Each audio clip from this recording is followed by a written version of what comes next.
It was only when I talked to Craig that I became extremely excited of what this adaptation might look like.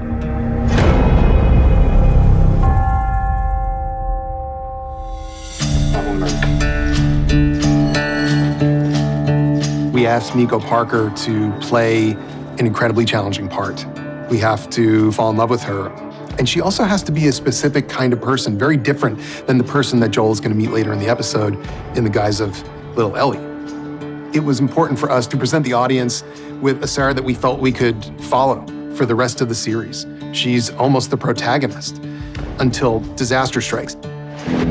Something that Nico Parker and Pedro Pascal pulled off gorgeously.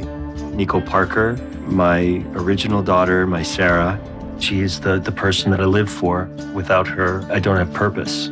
He's the best. I could not ask for a better on-screen dad.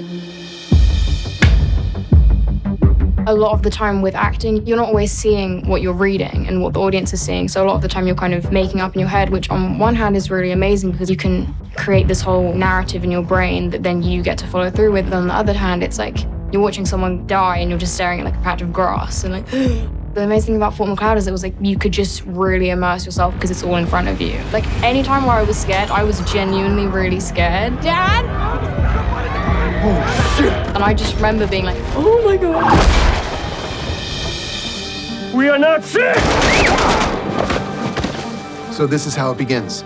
It begins with tragedy. Which is ultimately the event that shapes the character for the rest of the show, for the rest of his life. It is the point of identity for Joel.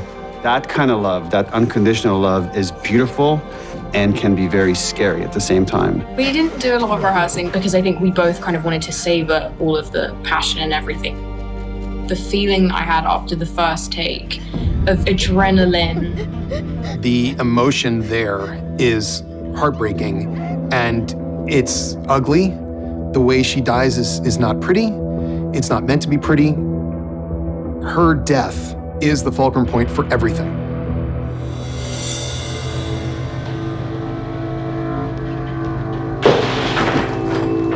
My name is Marlene. I'm the leader of the Fireflies in the Boston QZ. I first met Marlene almost exactly 10 years ago in 2012. It was to audition for the video game. As far as the HBO series, I don't remember when I first heard about it, but when I did, I was like, Mommy want that.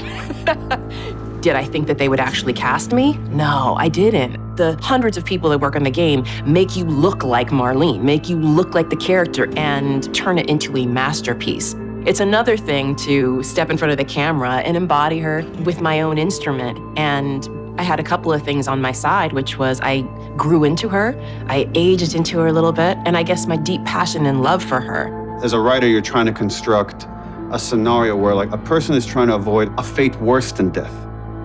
For Joel, it'd be losing a daughter again, and he probably would not survive that. So then how do we put him in a situation where now he has to be with this girl and he immediately tries to reject it? You're gonna do it. The hell we are. We don't have time for this.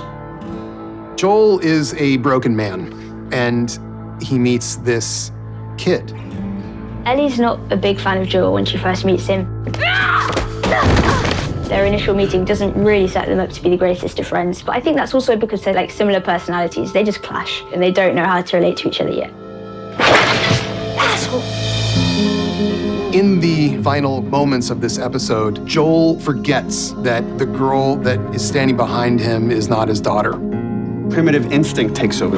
He can't help but act. Something else took control of him in a similar way to how the cordyceps does, except for him, it's a version of love. The most remarkable thing about that moment is that when Ellie watches him beating a man to death, she is activated. Earlier in the episode, when Sarah sees him killing this old woman who's infected, who he has to kill, she cries. Baby, I'm sorry. Ellie doesn't cry. Ellie likes it. She likes the idea of somebody defending her like that, and she likes the idea of that guy being punished. And this is where you begin to see the problem, but also the deliciousness of the pairing. These two are meant to be together, but look out.